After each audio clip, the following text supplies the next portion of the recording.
Eh ben, ça faisait longtemps qu'on n'avait pas partagé ensemble un chit-chat de rentrée. D'habitude, c'est notre tradition, chaque rentrée. Et c'est vrai que cette saison, je n'ai pas pu le faire début septembre comme je le fais traditionnellement chaque année parce que, comment vous expliquer, le mois de septembre a été quelque peu très soutenu. C'est un euphémisme. J'ai même envie de dire le mois de septembre a été horrible. J'ai passé, même s'il y a eu plein de bonnes choses, hein, mais en vrai, j'ai passé, je ne sais pas comment j'ai traversé ce mois de septembre, j'ai passé un mois de septembre terrible, énergétiquement parlant, émotionnellement parlant. Il m'est arrivé même de craquer chez moi en rentrant le soir. Mon copain qui me dit ah, tu peux aller chercher l'eau, je vais au frigo, je vais chercher l'eau, j'explose en larmes en allant chercher l'eau, il me voit en train de pleurer, je m'effondre sur lui en mode enfin bref, voilà. Mais le fait est que c'est peut-être pour ça potentiellement que cette vidéo dans son titre s'appelle J'ai survécu à ma rentrée. Mais franchement, c'est le sentiment que j'ai. J'ai survécu à cette rentrée et ça, c'est une victoire. Vous allez comprendre pourquoi cette rentrée n'était pas de tout repos, mais pour pouvoir comprendre pourquoi cette rentrée n'était pas de tout repos, il faut qu'on remonte à l'avant-été, l'avant-grande vacances et à la fin de saison dernière. Une saison, pour moi, elle commence en septembre, elle se termine fin juin. C'est l'opportunité de mettre en place plein de nouveaux formats, de tester, de connaître des succès, de connaître des échecs, de connaître des succès, de connaître des succès mitigés, de connaître des échecs mitigés, des échecs aussi tout court. C'est l'opportunité de tester tout un tas de choses. C'est ce que j'ai fait tout au long de cette saison dernière, je pense. Il faut savoir qu'entre janvier et le mois de juin, la charge de travail, elle est 2 fois plus importante, voire 3 fois plus importante, puisque en plus de tous les contenus que je crée, les contenus inédits qui sont diffusés voilà, pendant l'année, pendant la saison, entre janvier et juin, je prépare tous les contenus qui vont être diffusés pendant l'été. J'ai préparé 75 contenus entre janvier et juin pour qu'ils soient diffusés pendant l'été, de façon à ce que mon équipe et moi-même, on puisse, pendant les vacances, décrocher, être sur totalement autre chose. Et moi, ça me permet vraiment en fait de ne pas du tout avoir ne serait-ce qu'un post à faire, qu'une recherche à faire, qu'une mise en ligne à faire.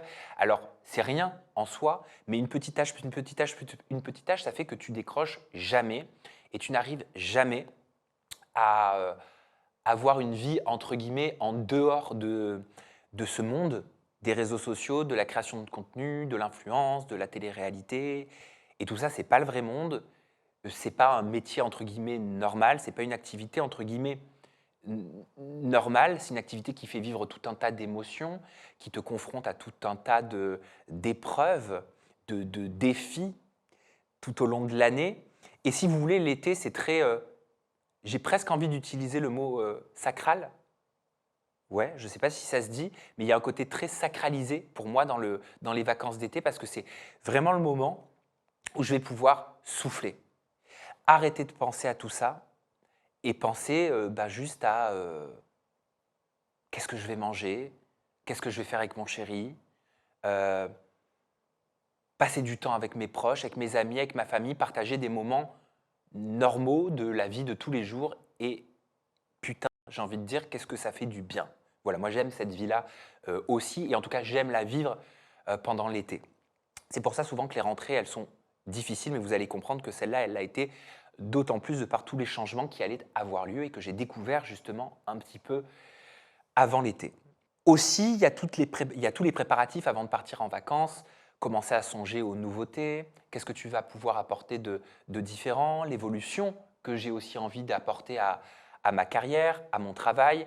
Et donc avec mes équipes, on a fait à 3, hein, on a fait des déjeuners fin juin où on a parlé un peu des nouveaux formats que j'avais envie de mettre en place, qu'on avait envie de mettre en place. Et c'est comme ça qu'on a commencé à brainstormer sur un nouveau talk show qui s'appelle Informel. Au départ, le nom de code, c'était le Talk Actu, parce qu'on a galéré avant de trouver le nom Informel. Au départ, je voulais que ça s'appelle… on avait pensé à Scroll, le fait de scroller les actualités sur les réseaux sociaux, mais au final, on voit plein de titres d'actualité générale ou d'actualité politique et on ne sait pas véritablement ce que ça veut dire si on ne lit pas en profondeur ou si on ne s'intéresse pas à tout le périmètre de l'actualité. Et donc on avait pensé à Scroll, mais Scroll, on s'est dit que ça ne sonnait pas super bien au final par rapport au concept. Et paf, après j'ai eu l'idée de Informel, mais tout ça pour dire qu'Informel, ça a été brainstormé au mois de juin en déjeuner avec mes 2 collaboratrices. Et chez Zira, donc le concept d'interview avec les politiques, pareil, c'était autour d'un déjeuner. En fait, pour tout vous dire, l'interview que j'ai faite avec Rima Hassan, donc bien avant le mois de juin quand même, je crois, ça a été une révélation.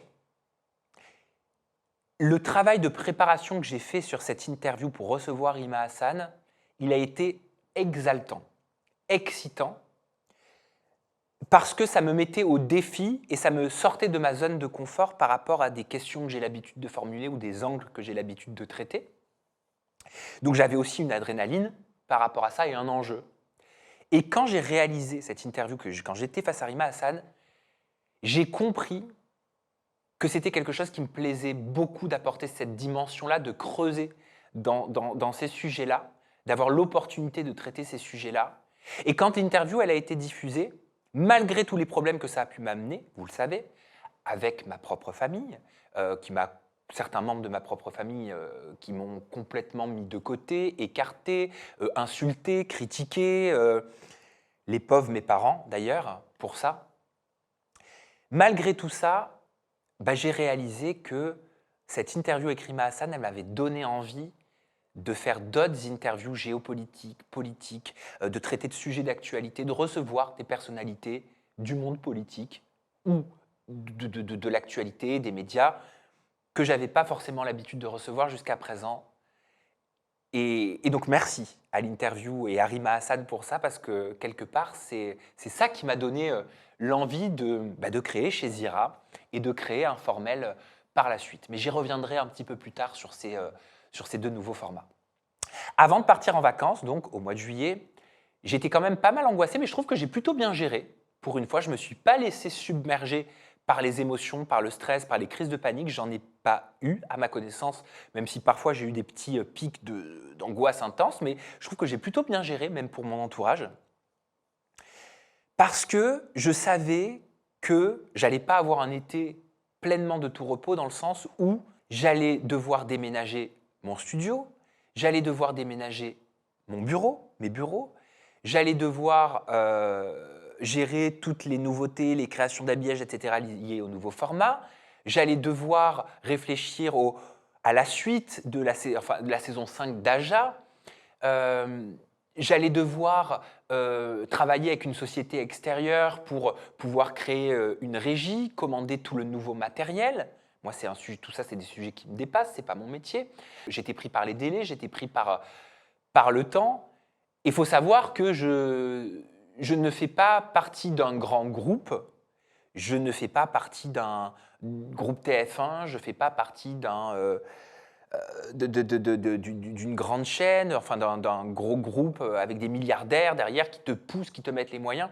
Tout ce que je fais depuis 10 ans, presque 10 ans maintenant, ça ne me rajeunit pas, mon Dieu, je le fais seul, avec mes équipes, bien sûr, mais quand je dis seul, c'est sans le support, sans le soutien et le soutien financier de personnes qui sont derrière pour te pousser, qui te font faire et qui te mettent, qui te placent. Tout ce que j'ai fait, je l'ai fait en commençant de rien, sans qu'on m'aide, sans qu'on me prenne la main, sans qu'on me facilite la vie, au contraire. Des bâtons dans les roues, j'en ai connu bien plus que des personnes qui ont essayé de m'aider, de me faciliter la vie pendant ces presque 10 années de parcours jusqu'à aujourd'hui. Donc voilà, je vois pas mal de commentaires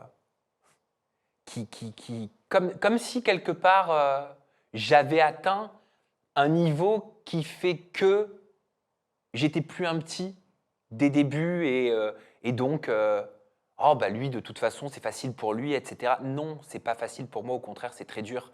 C'est très dur, c'est une bataille de tous les jours quand on est passionné par la création de contenu, quand on est animé par ce métier public qui n'est pas un métier normal. Je le répète parce que ce n'est pas normal de se confronter à autant de problématiques, à autant d'énergies différentes, à absorber autant d'énergie. Peu importe pour quelles raisons des gens vont te tomber dessus, que ce soit pour de la lumière, que ce soit pour de la négativité, que ce soit pour du règlement de compte, que ce soit parce que tu as dit un truc qui n'a pas plu, que ce soit parce que tu as reçu une personne qui n'a pas plu, que ce soit parce qu'une personne a dit quelque chose qui t'a pas plu, même si ce n'est pas toi le responsable, que ce soit parce que tu avances, que ce soit parce que tu ne lâches jamais, que ce soit parce que je ne sais pas. Mais ce n'est pas normal, ce n'est pas un métier normal. de prime abord. C'est un métier un peu maso, je pense. Et comme je l'ai toujours dit, c'est un métier que j'aime autant que je peux le détester. Voilà. Donc voilà comment je pars, dans quel état d'esprit je pars en vacances. Donc au départ, je fais ma valise, je prends ma petite Yvette et je pars dans ma famille à Montpellier passer une petite dizaine de jours. Le début de mes vacances, c'est un moment toujours très exaltant parce qu'il y a quelque chose de pas normal. Je sais pas comment je vais vous expliquer ça. Il y a quelque chose de c'est pas normal de ne pas avoir à faire tout ce que j'ai l'habitude de faire du matin au soir. C'est pas normal d'avoir autant de temps pour moi, c'est pas normal d'avoir l'opportunité de me dire mais tiens mais même qu'est-ce que je vais faire. Et au début je le vis un petit peu mal, mais je le vis avec beaucoup d'exaltation parce que les premiers jours où je suis à Montpellier, je réserve, donc je suis en famille, quelques jours après je réserve un hôtel un peu sympathique avec un spa, avec un sauna, un hammam, DG, etc. Et j'invite mon meilleur ami Olivier, ma meilleure amie Zelda à passer du temps avec moi, dormir sur place avec moi. Donc on mange ensemble, on passe nos après-midi ensemble, on boit des verres ensemble, on papote ensemble, on refait le monde ensemble, on rigole ensemble. Et ça me fait plaisir et ça me fait du bien parce que ce n'est pas quelque chose que j'ai l'habitude de faire au cours de l'année. Moi, tous mes amis, alors j'en compte très peu des amis, mes amis d'enfance, je les compte au nombre de mes meilleurs amis, au nombre de 3, Zelda, Rita et Olivier. Ils sont à Montpellier, tous. Moi, j'habite à Paris. Et moi, depuis que je suis à Paris, je n'ai pas d'amis à Paris. Et alors, attention, ce n'est pas du tout en mode faut s'apitoyer sur mon sort. Je l'ai voulu. Enfin, je l'ai voulu. Oui et non, je ne sais pas si je l'ai voulu. Mais en tout cas, mon activité fait que j'ai pas eu le temps, je crois. Et bref, mes amis, mes vrais amis sont à Montpellier. Voilà. Et donc, ça a été un kiff de ouf de pouvoir faire de la piscine avec eux, faire du hammam avec eux, faire du sauna avec eux, les faire kiffer aussi. Voilà. Et prendre ce plaisir ensemble. Ensuite, j'ai passé du temps avec ma famille, avec ma nièce, avec mes nièces, avec mes parents, le temps de papoter avec ma mère. Moi, mes parents, c'est toute ma vie. Et j'adore aller chez mes parents. Voilà, je suis encore un grand enfant. Et moi, mes meilleures vacances, c'est chez mes parents. Donc moi, aller à Montpellier, c'est un peu le Graal parce que je n'ai pas besoin, en vrai, d'aller au bout du monde pour passer des bonnes vacances. Juste être entre famille et avec mes amis dans ma ville natale, c'est les meilleures vacances pour moi. Et puis aussi, il y a le maillot. Il y a eu la grande nouveauté du maillot. On va en parler du maillot, parce que alors mes maillots, j'en ai entendu parler tout l'été, sur les réseaux sociaux, à juste cause ou pas. Mais il a fallu aussi que je me réapproprie mon corps, parce que je vous avais expliqué que j'avais fait une liposuction au mois de décembre dernier, parce que je ne me supportais plus. Mais que derrière, attention, je ne me suis pas contenté de faire la liposuction et de remanger et de faire comme...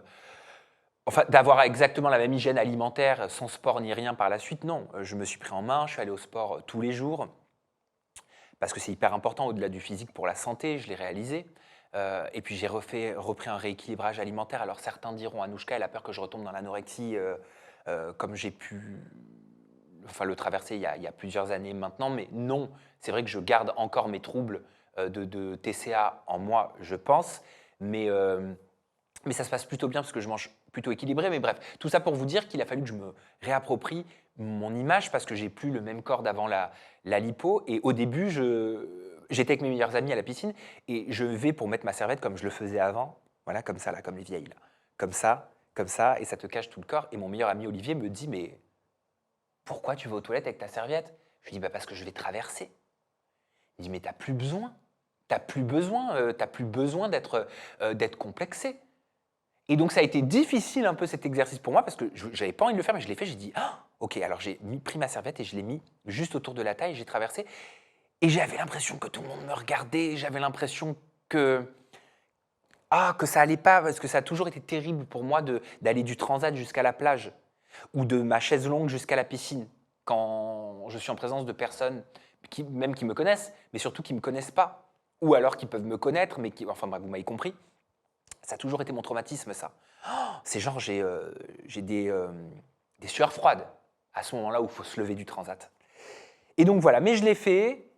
Et puis après, au final, je m'en suis plutôt bien sorti puisque j'étais en maillot tout l'été sur les bateaux et tout comme vous m'avez vu. Mais ça, je vais vous parler de Santorin et de la Grèce juste après. Ah oui, et puis il y a eu mon petit déjeuner aussi avec Bastos à Montpellier. Alors, comment ça s'est fait, Bastos, chroniqueur sur Aja? Je reçois au mois de juin un message de Bastos qui me dit « je m'étais pas mal, moi je le mets tout au cours de l'année parce que j'adore rencontrer des nouveaux talents potentiels et tout au long de l'année, je mets un message sur Aja recherche des talents, donc si tu veux faire de la chronique, etc., n'hésite pas à m'envoyer CV, lettre de motivation, vidéo exemple, etc. » J'aime rencontrer toute l'année, j'aime découvrir des nouveaux profils toute l'année. Et Bastos m'envoie un petit message au mois de juin en me disant il y a beaucoup de personnes de ma commune qui m'envoient ton message en me disant ce serait cool que tu ailles sur Aja. Je lui dis bah sérieux, je savais pas que tu étais intéressé ou un truc comme ça. Et je lui dis bah écoute, avec plaisir, parlons-en. On peut déjà s'en parler, tu vois. Et je lui dis mais là le problème c'est que je pars dans 3 jours à Montpellier. Donc comment on fait? Et il me dit mais moi aussi. Dans le cadre d'une vidéo que je vais faire, je pars à Montpellier quelques jours. Je lui dis bah écoute, si on arrive à se capter, voyons-nous, prenons un café le matin, un petit déjeuner, etc. On arrive à se voir avec Bastos, on se retrouve sur la place Jean Jaurès, les Montpelliérains doivent connaître, c'est là où il y a tous les cafés. On va boire un petit déjeuner ensemble, il prend ses petites viennoiseries, son jus d'orange, moi je prends mon café, pas mes viennoiseries parce que j'ai tellement galéré qu'il est hors de question que je ruine tous les efforts que j'ai fait au sport et alimentaire. Et on papote et en rigolant comme ça, je lui dis alors, tu vas faire quoi? Tu vas être chroniqueur et dans 6 mois, tu fais les offs de sur Aja? Et il me dit mais pourquoi tout le monde a cette image de moi? Donc je lui réponds ah bon, tu te poses vraiment la question? Pourquoi tout le monde a cette image de toi? Bon, blague à part. En vrai, ça se passe hyper bien et je le trouve hyper sympa parce qu'on n'avait jamais, même quand il était venu, eu l'opportunité et pris le temps de discuter, de papoter, même de toute autre chose que la création de contenu. Et je trouve que c'est pas, à ce moment-là, je trouve que c'est pas insensé, illogique. Au contraire, je trouve que ça peut être intéressant. Voilà, donc c'est comme ça que ça s'est fait avec Bastos. Ensuite, je rentre à Paris. Je visite des locaux le seul jour où je suis à Paris entre Paris et Santorin, parce qu'il y a un chasseur d'appartements sur le coup, parce qu'il faut, j'ai jusqu'au 1er août pour trouver, bah ouais, parce que j'étais pris par une deadline, alors ça aussi, c'est hyper stressant. Comment assurer tes vacances qui étaient prévues avec ta famille, avec ton chéri qui attend ça depuis des mois, alors que j'ai pas beaucoup de temps pour lui, le reste de l'année. Et en même temps, être disponible pour trouver des nouveaux locaux. Normalement, j'aurais dû annuler mes vacances, mais je ne l'ai pas fait. Mais c'est pour ça que ça a été un exploit. C'est pour ça que je vous dis, j'ai survécu à l'été, j'ai survécu à ma rentrée.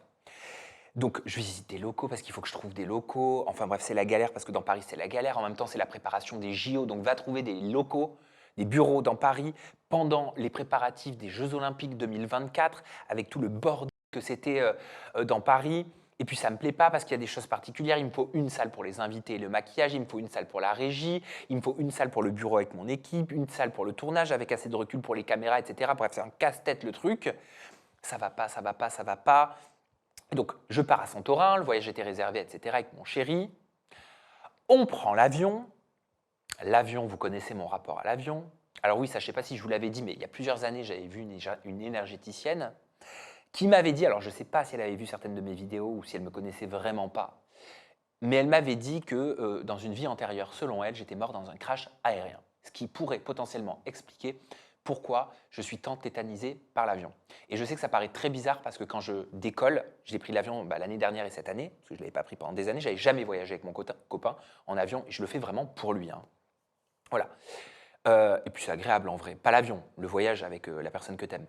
Mais pourquoi je me filme dans l'avion? Je sais que certains disent, mais je ne comprends pas, c'est d'une gênance sans nom de se filmer en train de pleurer pendant que l'avion décolle. Alors, que je vous explique ce qui se passe dans ma tête.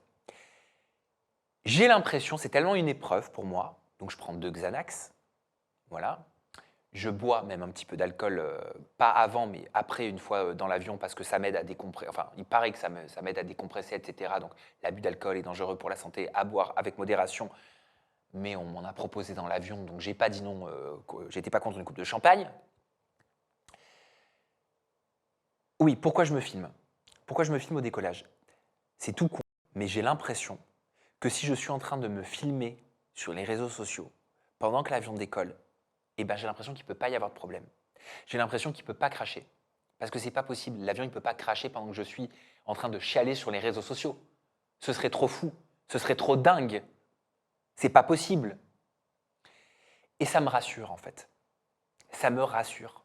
C'est comme si ça me permettait d'avoir un pied sur la terre. Dans un moment où je vais rien contrôler. Et, alors je me contrôle vraiment pas. Je pleure toutes les larmes de mon corps. Mon chéri, je lui dis, surtout tu te mêles pas, tu me laisses vivre mon émotion. Et il l'a fait, il l'a respecté. Alors, il se fout de ma gueule, hein, à côté. Hein. Mais laisse-moi vivre mon émotion, j'ai besoin de ça. Alors je pleure à chaudes larmes. L'hôtesse, les hôtesses, ils viennent me voir, ils essaient de comprendre. Je suis tombé sur des super hôtesses. Hein. Et Stewart, qui sont venus me rassurer, me parler. J'ai passé un super moment avec une qui est vraiment venue s'asseoir à côté de moi, qui pendant le vol me dit « mais vous inquiétez pas, là il y a des turbulences, mais c'est normal, c'est comme si vous étiez sur la voiture et qu'il y a des graviers, que la route elle n'est pas toute lisse, etc. » Elle me dit « pourquoi vous avez peur de l'avion ?» Donc je lui explique et tout, que je ne sais pas d'où ça vient, mais que forcément j'ai peur de mourir parce que je ne contrôle pas, etc. Donc on a beau me dire qu'il y a plus d'accidents de voiture que d'accidents d'avion, mais oui, mais si tu es dans l'avion, tu peux forcément rien faire. En tout cas, moi, je peux forcément rien faire. Après, bon, je n'ai même pas le permis, donc voilà, même si je suis en voiture, bref. Et à un moment donné, pas quand même, elle me fait flipper, mais elle me dit, voilà, moi non plus, elle m'explique que j'ai pas peur de l'avion. La seule fois, elle me dit, la seule fois où j'ai eu peur de l'avion, c'est parce que ma collègue est décédée dans le Rio-Paris.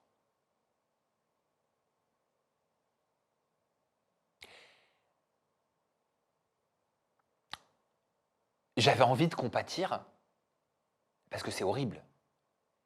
Mais pourquoi me raconter ça au moment où je suis dans la pire angoisse de ma vie et où je pense que moi aussi il va m'arriver un truc.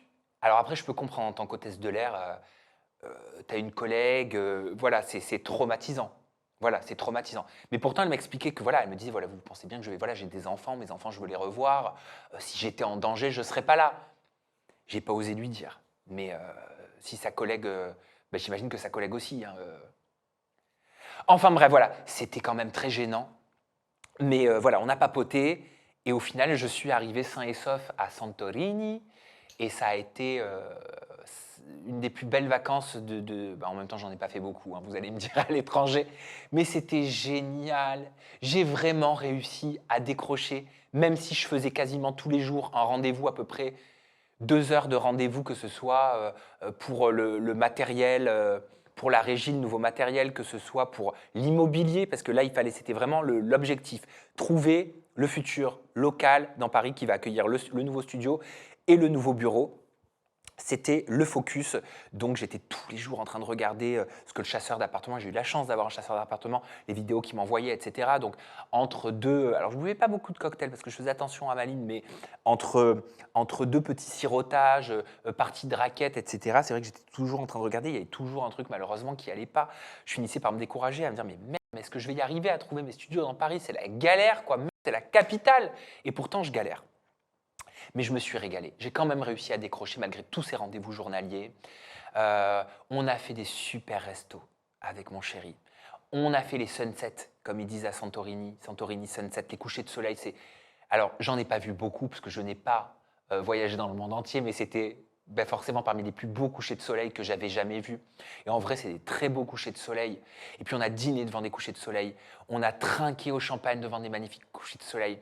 On a été sur un catamaran en amoureux, face, en train de prendre l'apéro avec le soleil qui se couchait. Oh, c'était superbe. J'en ai eu plein les yeux. Le catamaran, j'avais jamais passé du temps, des jours comme ça en catamaran. Là, on a vu des paysages extraordinaires, on a mangé, on a dîné sur le catamaran.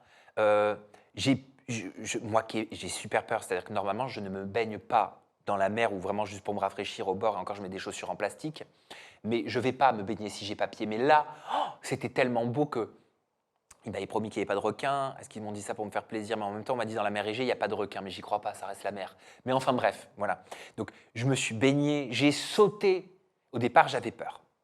Et puis au final, je suis devenu un jumper. Comme je disais à mon chéri, je jumpais, je jumpais, je jumpais, je jumpais, je jumpais. Et j'ai adoré ça. C'était génial. Et puis je faisais du snorkeling. Je ne savais pas ce que c'était le snorkeling. Le masque, le tuba. Et puis je voyais les poissons, je nageais avec les poissons. Et puis ça te donne une... En fait, j'ai vécu des choses que je ne vis pas en temps normal. Je sais que ça peut paraître débile parce que certains ont vécu beaucoup mieux en voyageant. Moi, non. Donc pour moi, c'est déjà énorme. Mais ça te donne une sensation de liberté où tout ton monde est en fait une miette, une poussière, et tout petit. Et tous tes problèmes et tous les trucs, que ce soit les dramas, les clashs, les machins, tout est tellement anecdotique, devient tellement petit, pas important, pas intéressant. Je me suis retrouvé à un moment donné, on est allé avec le catamaran dans un endroit magnifique où en fait les volcans de la Grèce, donc de Santorin, ont creusé des falaises terribles qui vont sous l'eau et qui faisaient qu'on nous avait expliqué qu'on était à 50 mètres de profondeur sous nos pieds. Oh, alors là, elle n'était pas bleu transparente l'eau à ce niveau-là, forcément. Je me suis dit, mais je ne vais jamais pouvoir sauter. Mon chéri m'a dit, allez, allez, allez. Je ne vais pas vous cacher que les 2-3 coupes de champagne que j'avais bu m'ont aidé à avoir moins peur. Mais j'ai sauté, j'y suis allé, avec le masque, le tuba. Et je me suis même, alors pour le coup, c'était moi qui étais devenu le casse-cou et pas mon copain. C'est-à-dire je ne voulais plus rentrer sur le bateau, je voulais même aller plus loin encore, explorer en snorkeling et tout le long des rochers. C'est mon chéri qui m'a dit non, attention à pas trop s'éloigner, etc. Mais j'avais un regain de liberté que j'avais jamais connu avant. Et puis, tu as tous ces mètres et ces mètres et ces mètres et ces mètres avec ces falaises qui paraissent interminables sous tes pieds. Et puis tout ce monde, il est tellement magnifique, ce monde marin. À un moment donné, je nage avec mon chéri, puis c'était tellement beau de nager avec mon chéri juste à côté. Je nage avec mon chéri, mais à des mètres, on passe devant une famille d'oursins, mais des gros oursins comme ça, avec tous les pics magnifiques, mais qui fait que ça fait une boule énorme comme ça. Oh, mais je ne savais pas qu'ils avaient des yeux comme ça, les oursins. Et toute la famille d'oursins, ils étaient 4 ou 5, on nageait donc forcément au-dessus d'eux, avec leur regard, avec leurs yeux bougeaient en même temps que là où on allait, ça faisait brou, brou. J'étais choqué. Choqué. C'était magnifique. Bref, les poissons et tout ça. Et puis tu te dis, mais moi, quand je vais partir et que je vais rentrer dans mon hôtel et tout, ce sera la nuit, ce sera dark et tout. Et eux, ils vivent leur vie, elle continue. Elle est là. Leur monde à eux, il est là. Moi, mon monde, il est sur des plateaux. J'emmagasine des confidences, je pose des questions, je creuse, je parle de futilité, je parle de sujets profonds aussi. Et en fait, tout ça, c'est rien. On s'en fout. Ils ne savent même pas ce que c'est, eux, tout ça. Ils ne savent même pas que tu existes. Ils ne savent peut-être même pas qu'ils existent eux-mêmes. Et est-ce que nous, on existe véritablement? Bon, ça, c'est un autre sujet. Bref, j'ai kiffé. Alors oui, qui dit catamaran dit forcément maillot de bain. Alors qu'est-ce que j'en ai vu des commentaires sur mon maillot de bain? Qu'est-ce qu'il a fait parler, ce maillot de bain, si j'avais su? Alors, je ne suis pas adepte des boxers. Il a des trucs larges là, qui te font pas bronzer. Tu as la marque jusque-là. On dirait un kéké des plages. Désolé. Voilà, respect à tous ceux qui portent ces maillots. Chacun, mais moi, c'est ma vision et moi, j'ai pas envie d'en porter. Voilà. Ni les boxers. J'aime les moules courts. C'est pas de ma faute. Je me sens mieux en moule. Je bronze mieux. Et je suis plus à l'aise. Il n'y a rien qui me gêne, qui me colle. Voilà. Donc, et en plus, je vous dis la vérité, quand je suis seul et que personne ne me voit, je le fous en string un peu le truc et comme ça, je fais bronzer mes fesses. Voilà. Mais bon, ça, c'est dans mon intimité. Il n'y a que mon copain qui voit ça. Et donc, mon maillot a choqué, apparemment. Voilà, je ne savais pas qu'un maillot, c'était choquant. J'ai trouvé qu'il y avait beaucoup de discrimination qui a été faite sur mon maillot et sur les gens, les personnes qui portent des moules courts. J'ai pas compris. Et après, j'ai vu aussi beaucoup de commentaires qui disaient mais tu changes pas de maillot? On te voit tout le temps avec le même maillot, tu portes tout le temps le même maillot. Mais oui, quand j'ai un maillot et que j'aime mon maillot, je porte tout le temps le même maillot. Le maillot, je le lave. Quand je rentre à l'hôtel, enfin, je veux dire, ça se lave, quoi, un maillot. Et puis, si j'avais un maillot différent tous les jours, peut-être qu'on me dirait « Ah, bah dis donc, c'est pas bon pour la planète, t'as un vêtement différent, un maillot différent tous les jours. » Non, c'est plutôt cool, c'est plutôt bien. Enfin, je sais. En vrai, on s'en fout, quoi. Donc voilà, ça, c'était pour mettre un point final sur mon maillot. Et enfin bref, je me suis régalé, on avait une superbe chambre d'hôtel, un petit peu une villa avec notre propre piscine privée, plus la piscine de l'hôtel, mais il n'y avait personne, donc elle était que pour nous, elle était géante. Je faisais des parties de raquettes, on jouait tous les jours à la raquette, c'est devenu notre passion. Passion raquette. pendant l'été, j'adore ça. Voilà. Et le buggy, alors ça, j'ai adoré. Alors, j'ai pas le permis, donc j'ai même pas voulu le conduire. À un moment donné, mon chéri m'a dit, mais tu veux le conduire, c'est bon, là, il n'y a personne. J'ai dit, non, j'ai pas le permis, je respecte. J'ai trop peur en plus, donc non. Mais c'est génial, le buggy. Pareil, c'est un sentiment de liberté. C'est extraordinaire. Enfin bref, j'ai vécu des super vacances à Santorin. Après, il y a eu le retour à Paris avant de retourner à Montpellier. J'ai continué mes visites, j'ai fait une autre visite, ça n'allait toujours pas, j'ai essayé de me convaincre que ça allait, mais ça n'allait pas. À Montpellier, à mon retour à Montpellier, j'y passe quelques jours avec mon chéri, après il retourne à Paris parce qu'il doit reprendre le travail, moi j'y reste encore un petit peu. Je vois un petit peu moins mes amis que j'ai l'habitude de les voir, mais parce qu'ils travaillent aussi, donc j'ai eu des moments où j'ai été beaucoup seul, mais j'adore être seul. Voilà, je n'ai aucun problème à être seul avec moi-même, j'aime bien ma compagnie.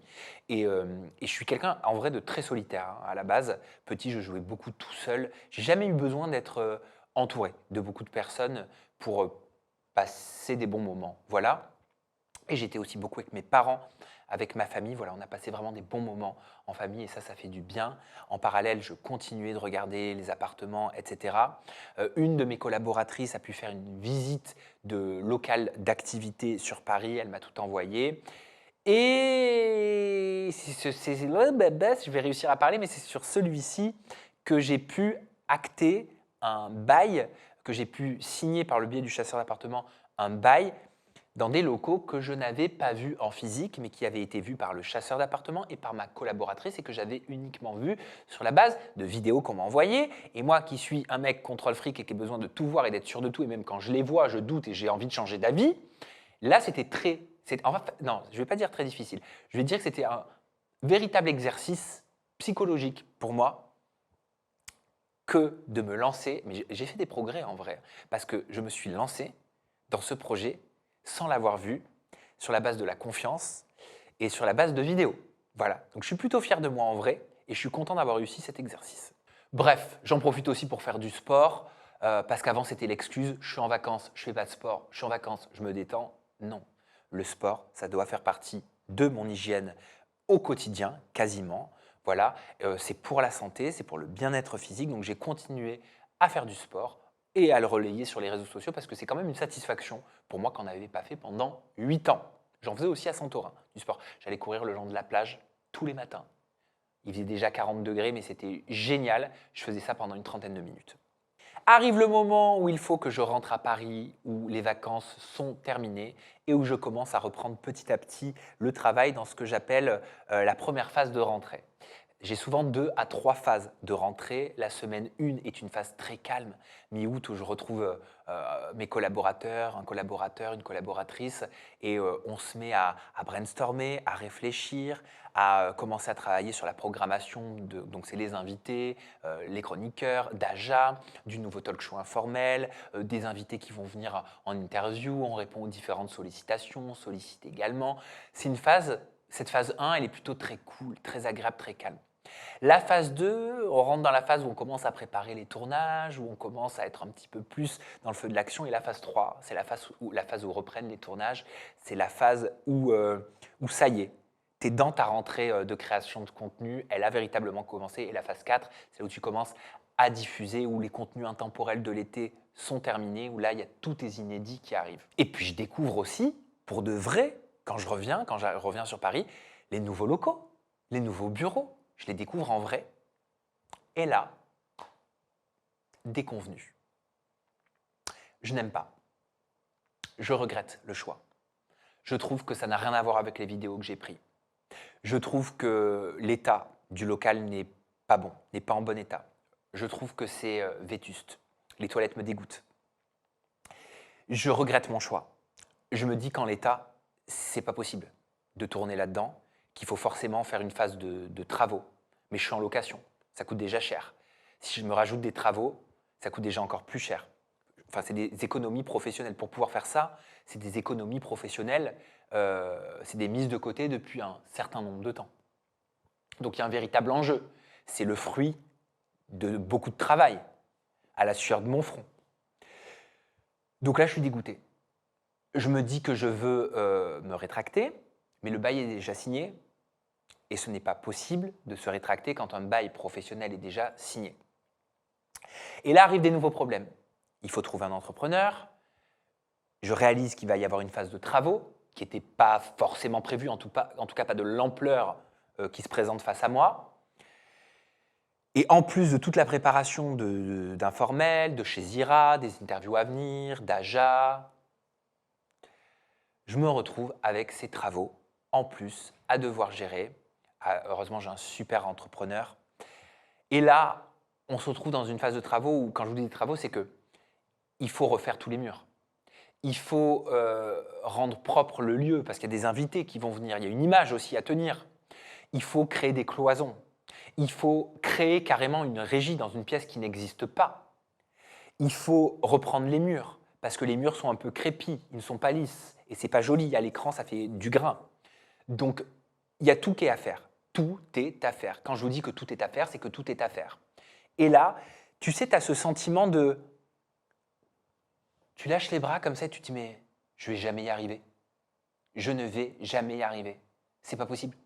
Je ne peux pas, en si peu de temps, faire tous ces travaux qui doivent être finis pendant 15 jours, faire la déco. Là, c'est là où il y a le poster, tu sais, le sunset. Mais là, moi, je pense que parfois, on le verra dans le champ, ici. Donc, est-ce que tu le laisses tout blanc comme sur ton plan, là, tout ça, jusque-là, jusqu'à la porte, tout ça, est-ce que tu le laisses blanc? Ou est-ce qu'on le fait comme le soubassement, on le fait rose, tout ça? Parce qu'on se dit que potentiellement, ça peut être joué, et donc, on a une homogénéité. Voilà. Écrire les émissions, appréhender une nouvelle régie, que les équipes soient formées sur cette nouvelle régie, faire toute la charge de travail qu'il y a à faire, avec les nouveautés en plus, avec des sujets que je n'ai pas l'habitude de traiter, la politique. Je ne vais jamais y arriver, je vais mourir. C'est pas possible. Et là, tu as ce syndrome, tu sais, de ce truc de te dire, mais non, mais t'es un peu amorphe. Tu réalises pas. Et en vrai, je me dis, mais il faut le faire. Et puis, quand je vous dis d'Internet aux travaux, en passant par la cuvette des toilettes, tout était à faire. Hein. Et puis, il y a ce truc, cette phrase que j'ai dans ma tête depuis plusieurs mois maintenant, et c'est un peu une philosophie depuis plusieurs mois et je travaille dessus. C'est un pas après l'autre. Un pas après l'autre. Je fais un pas, j'en fais un autre après. Aujourd'hui, c'est déjà une victoire. Demain, c'en sera une autre. Chaque jour est une victoire. Et c'est comme ça qu'on avance. C'est-à-dire qu'il faut avoir son but. Le but, je l'avais. La finalité, je l'avais. C'était le chemin pour aller jusqu'à ce but qui s'est emparé de mon être, qui s'est emparé de moi et qui m'a fait avoir ce ressenti-là, ces émotions-là et cette impression que j'allais jamais y arriver. Et là, je me suis dit non. Chaque jour sera un nouveau défi. Chaque jour, sur chaque journée, tu vas rencontrer des obstacles. Et tu les braveras, tout simplement. Et au final, je crois qu'on y est arrivé. Hein. Je vais vous montrer là. Je pense que j'illustrerai cette vidéo. Peut-être même qu'il y aura des vidéos que vous verrez sur la préparation, parce qu'on a filmé le déménagement. Je vais vous parler des déménagements, etc. Et le avant-après, même du nouveau local, comme ça vous verrez la différence. Mais au final, on y est arrivé. J'y suis arrivé. Et le mois de septembre n'a pas été de tout repos parce que forcément, on a connu des problèmes techniques. Parce que moi, j'avais tendance à penser, à me dire, en fait, on monte en gamme, le matériel est meilleur, c'est des caméras de fou, c'est une régie de fou, le décor, on a nos axes de regard qu'on n'avait pas avant, il est plus riche, voilà. Mais ça va forcément être plus simple. Tous les problèmes qu'on pouvait rencontrer ils vont disparaître, puisque forcément, avec cet investissement-là, je rappelle, qui a été le fruit de beaucoup d'économies et de travail, forcément, tous les problèmes vont disparaître. Pas du tout. Pas du tout. En fait, tu as des nouveaux problèmes que tu ne connaissais pas avant, parce que justement, tout est plus élaboré, tout est différent, et il faut prendre le pouvoir, justement, sur tout ce champ des possibles et toutes ces nouvelles possibilités qui s'offrent à toi.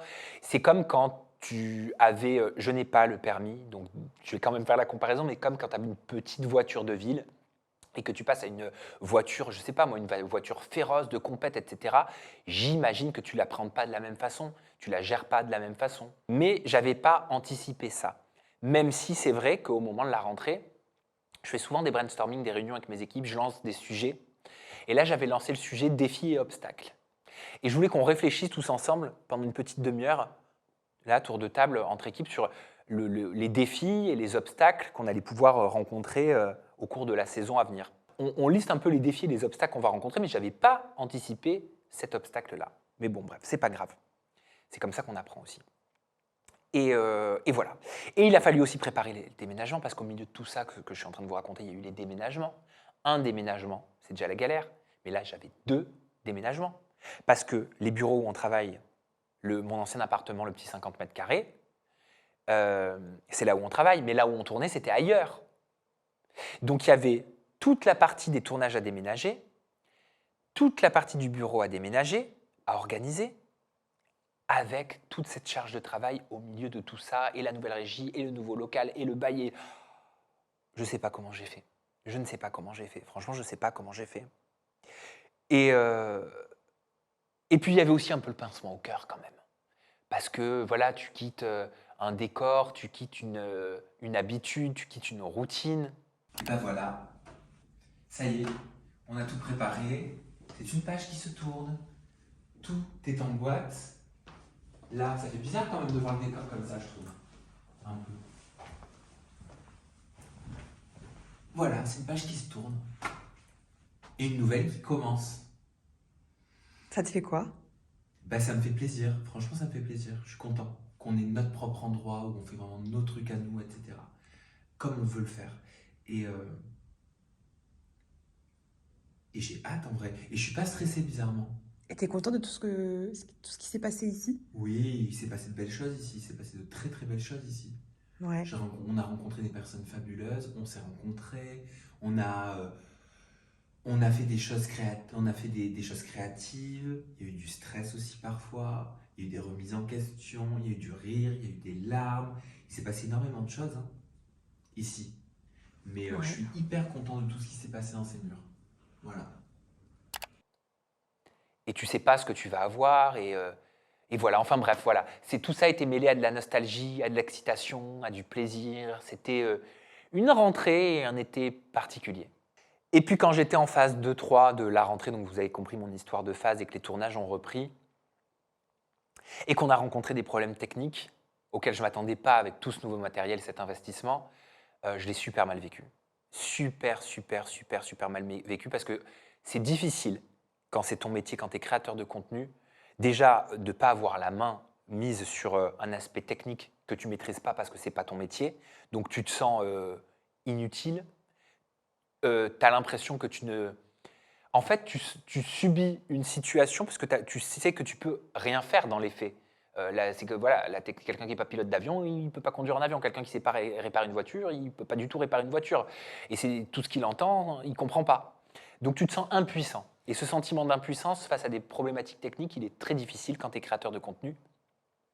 Donc je l'ai très mal vécu. Au départ, je tenais le coup.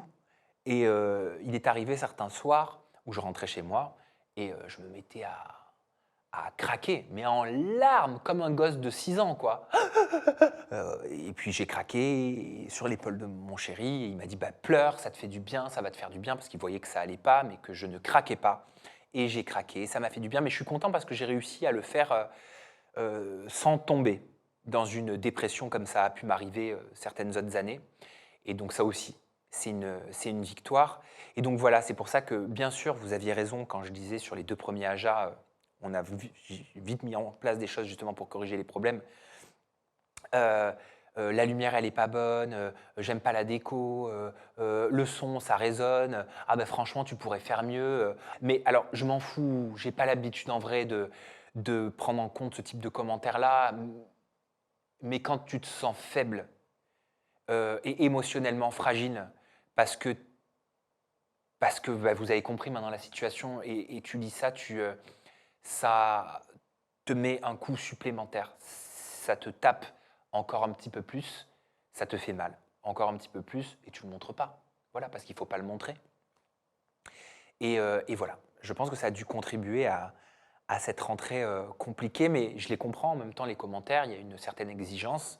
J'ai habitué aussi à avoir une certaine exigence, je suis exigeant dans mon travail, et je pense que c'est avec l'exigence, la régularité et l'autodiscipline qu'on crée quelque chose et qu'on peut rendre périn un un projet et je pense que si ça ferait presque 10 ans que je suis là, c'est parce que j'ai ce degré d'exigence-là, parce que je pense que sinon ça ferait bien longtemps que je ne serais plus là. Voilà.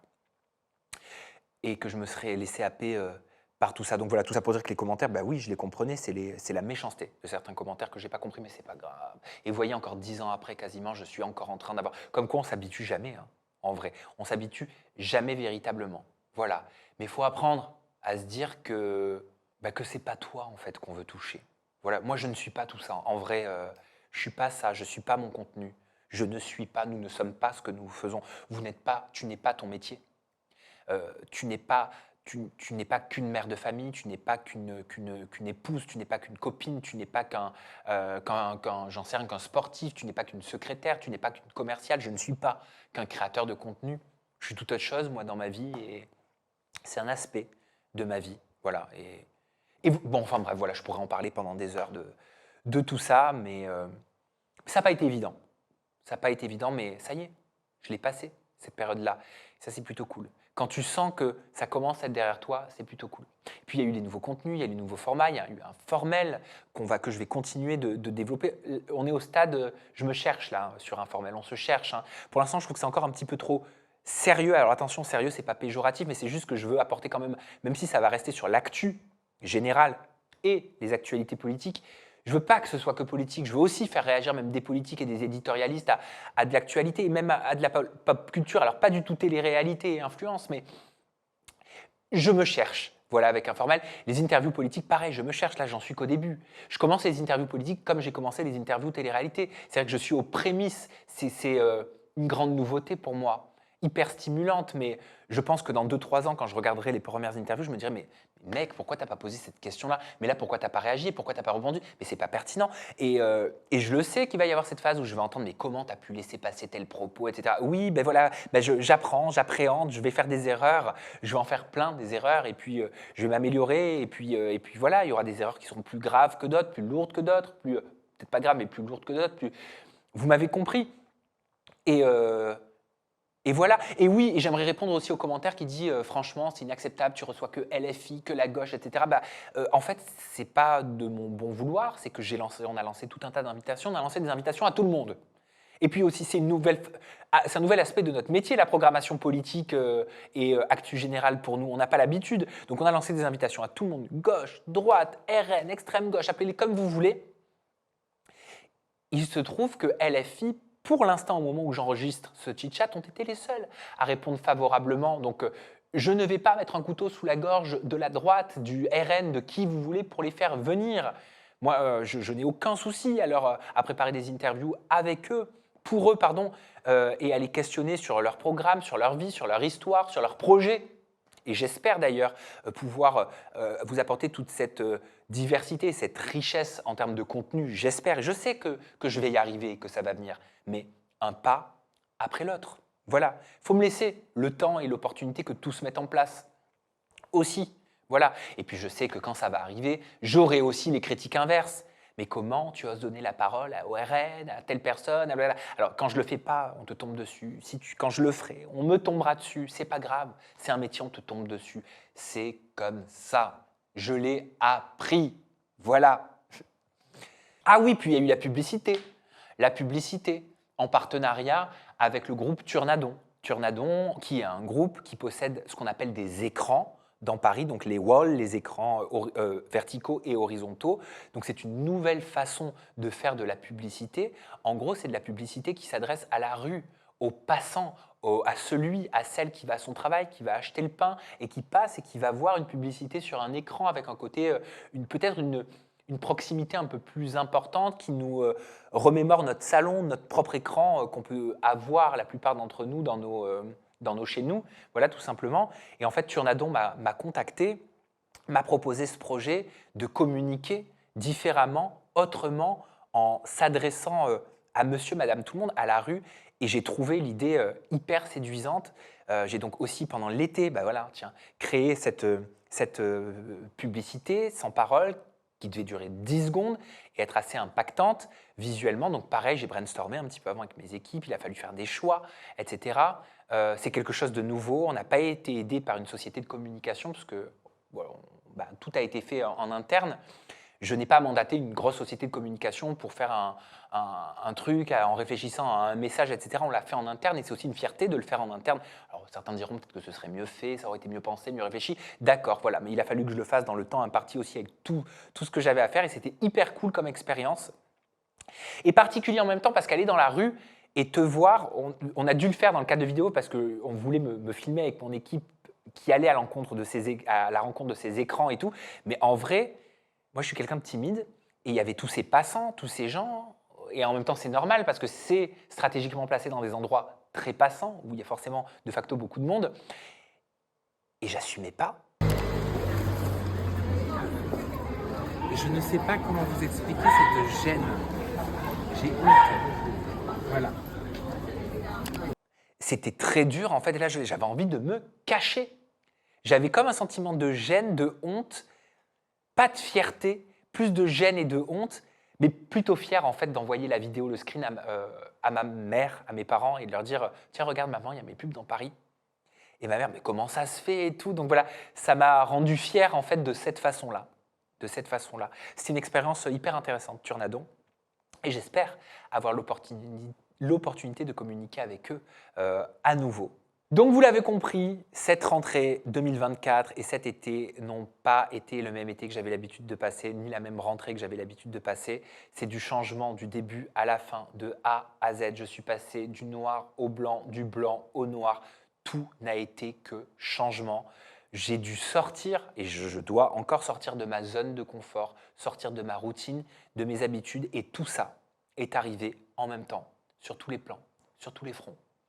Un changement total, global, complet, du début à la fin. J'avais jamais vécu cette situation en presque 10 ans de carrière en tant que créateur de contenu et producteur et animateur. Voilà.